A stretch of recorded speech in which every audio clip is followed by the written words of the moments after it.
Détermination d'une vitesse initiale. Avant de réaliser un service, une joueuse de tennis lance sa balle verticalement vers le haut. Son point de lancement est pris comme origine d'un axe vertical dirigé vers le haut. On assimilera la balle à son centre de masse G.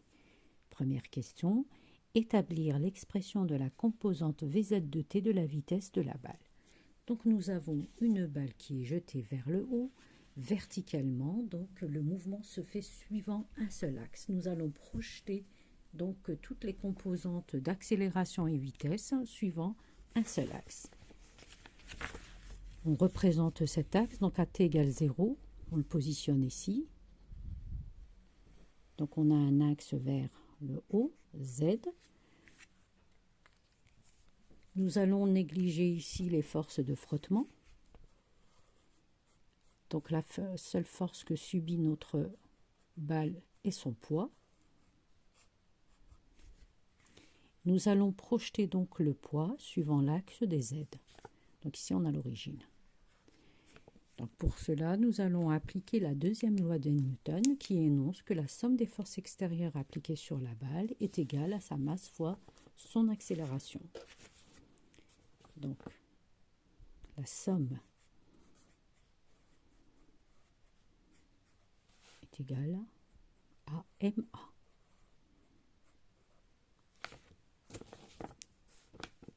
La seule force, c'est le poids.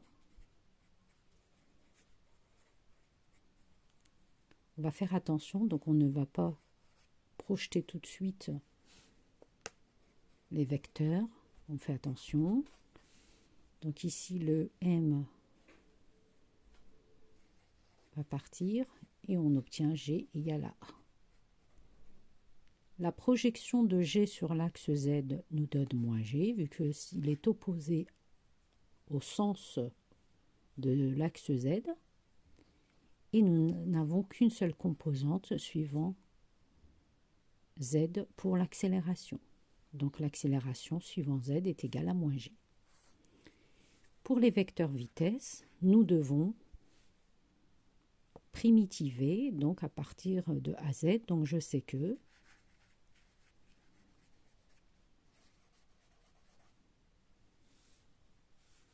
AZ est égal à d de Vz sur dt. Donc la dérivée de la vitesse par rapport au temps. Séparons les variables. On doit absolument les séparer, mettre les dt de côté et les d de Vz de l'autre côté. Donc d de Vz est égal à AZ fois dt. Une fois que l'on a séparé les variables, on peut intégrer ou primitiver pour arriver à Vz. Donc, je primitive, je veux dire que je remonte à Vz. Donc, la primitive de d de Vz, c'est Vz. Az est une constante qui est égale à moins g, donc elle sort de l'intégrale où elle n'est pas, on ne la primitive pas en fait, et la primitive de dt est égale à t. On rajoutera dans tous les cas une constante C1 qui est une constante d'intégration. Et cette constante est définie à partir des conditions initiales. Les conditions initiales, donc à t égale 0, notre balle est lancée avec une vitesse initiale V0. Donc j'ai une vitesse V0 suivant Z. Donc nous allons remplacer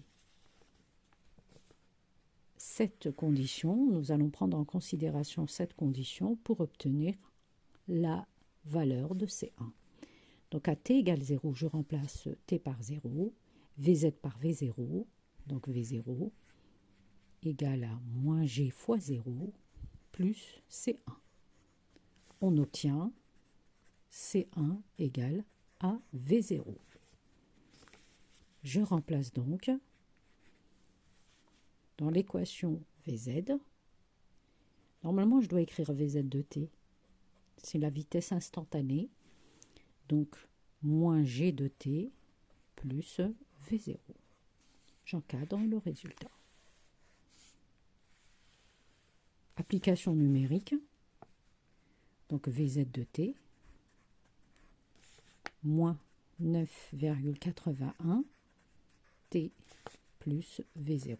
La valeur de V0 n'est pas donnée dans l'exercice. Maintenant, nous voulons calculer les équations horaires. Donc, je sais que, toujours, mettre une phrase avant de se lancer dans un calcul. Donc, Vz de t. Donc, vu qu'on n'a qu'une seule coordonnée, donc ça sera d de z de t, la dérivée du déplacement par rapport au temps. Même chose, on sépare les variables, z de t d'un côté et de dt d'un autre côté. Donc dz de t est égal à vz de t fois dt. Donc nous ne pouvons pas intégrer tout de suite ou primitiver tant que nous n'avons pas remplacé vz de t par sa valeur, car elle dépend du temps. Donc je vais ici la remplacer. Donc vz de t est égal à moins gt plus v0, le tout multiplié par dt. Je développe. Plutôt dz de t, pardon, dz de t. Oups. Dz de t. Donc dz de t, c'est le déplacement on cherche, donc est égal à moins g de t, g fois t dt, plus v0 dt. Maintenant, on primitive les deux membres de l'équation. Donc je primitive dz de t qui me donne z de t, g moins g, donc t dt, la primitive de t dt est égale à t carré sur 2 fois, donc t carré sur 2 plus la primitive de dt, c'est une constante, c'est t plutôt, et on rajoute toujours la constante d'intégration, on va l'appeler C2. C2 est une position et elle est déterminée à partir des conditions initiales, et on nous a bien dit qu'à t égale 0, donc z est égal à 0. Lors du lancer, donc on avait l'origine est égal à 0. Si on remplace z de 0, donc on obtient C2 égale 0. Vous remplacez juste t égale 0 dans z de t. Donc C2 égale 0. Donc l'équation horaire du mouvement sera égale à moins 1/2 gt carré plus v0t. On encadre le résultat. Maintenant, on nous demande de déterminer la vitesse à laquelle sera soumise notre balle si on veut qu'elle atteigne une hauteur maximale de 2 mètres par rapport à sa position initiale. Donc ici, nous avons AT max, si vous voulez, AT max, quand la balle aura atteint H max qui est égal à Z max qui est égal à 2, la vitesse de la balle sera égale à 0, car elle va retomber, la balle V est égale à 0. Donc elle va atteindre cette hauteur maximale et puis elle va retomber, donc sa vitesse sera nulle. Si l'on remplace dans la première équation, ou la deuxième équation plutôt, V de Z de t, donc à t égale t max, V de Z égale 0, donc 0 égale à moins g fois t max, plus V0. Il nous est demandé de calculer V0. Donc ici, nous avons deux équations, deux inconnues. Nous allons plutôt sortir le Tmax de la première équation et le remplacer de cette valeur dans la deuxième équation Z de t. Vous allez voir comment. Donc ici, Tmax est égal à V0 sur G. Je remplace Tmax dans la deuxième équation car à Z Tmax qui est égal à 2, j'aurai donc moins 1 demi de G T au carré max plus V0 T max.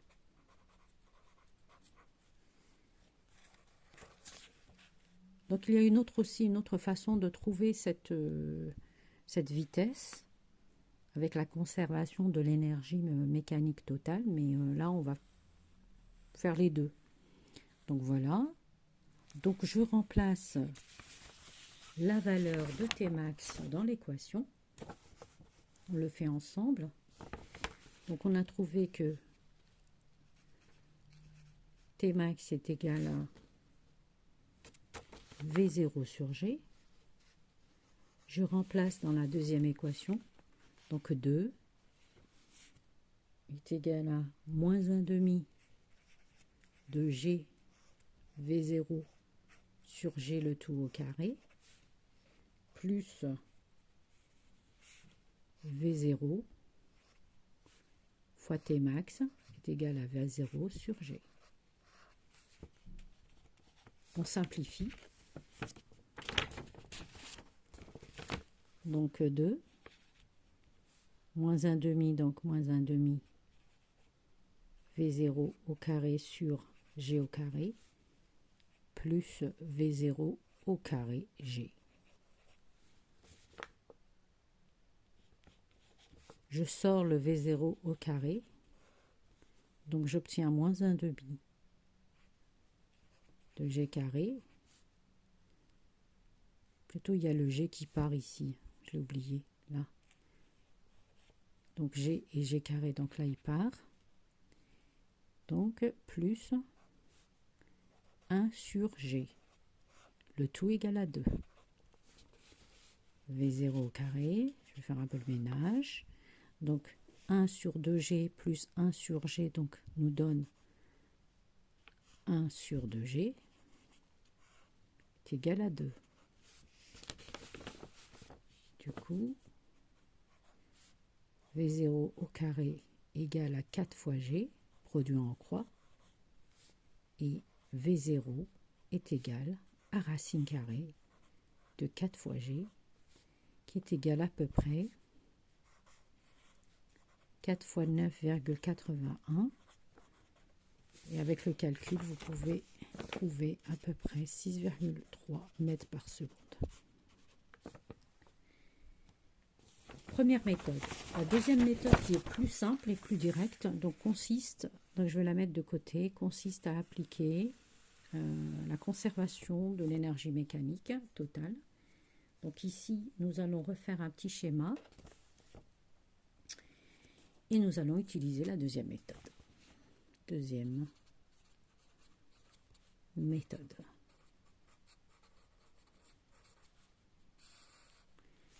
Donc, nous n'avons pas de frottement. À t égale 0, la balle est lancée vers le haut. Elle atteint une hauteur maximale h égale h max égale 2 mètres. Donc ici, à t égale 0, son énergie potentielle est nulle. Son énergie cinétique est égale à 1 demi de mv0 au carré. Et quand elle atteint cette hauteur, sa vitesse est nulle, donc son énergie cinétique est nulle. Par contre, son énergie potentielle est maximale. Elle est égale à mg max. En absence de frottement, l'énergie mécanique se conserve. Donc l'énergie mécanique point 0 est égal à l'énergie mécanique totale au point H max. Donc 1 demi de mv0 au carré plus mg h0, je vais le réécrire, est égal à 1 demi de mv0 max, quand elle atteint le point maximal, plus mgh max. L'énergie potentielle à t égale 0, donc pas d'auteur, donc nul. Énergie cinétique, quand elle atteint la hauteur maximale, est égale à 0. Donc on obtient 1 demi de mv0 carré qui est égal à mgh max. Vous allez voir, c'est plus facile, plus rapide aussi. m. Donc j'ai 1 demi de V0 au carré qui est égal à GH max. Produit en croix, V0 au carré est égal à 2GH max. Et vous allez voir, hop, V0, racine carrée de 2 fois G fois H max. Application numérique. Donc V0, on retrouve la même chose et plus rapidement, 2 fois 9,81 fois 2, donc 4 fois 9,81 comme tout à l'heure, et à peu près 6,3 mètres par seconde. Je vous remets vers la fin, je vous remets l'exercice en question pour que vous puissiez les prendre en photo. Bon courage!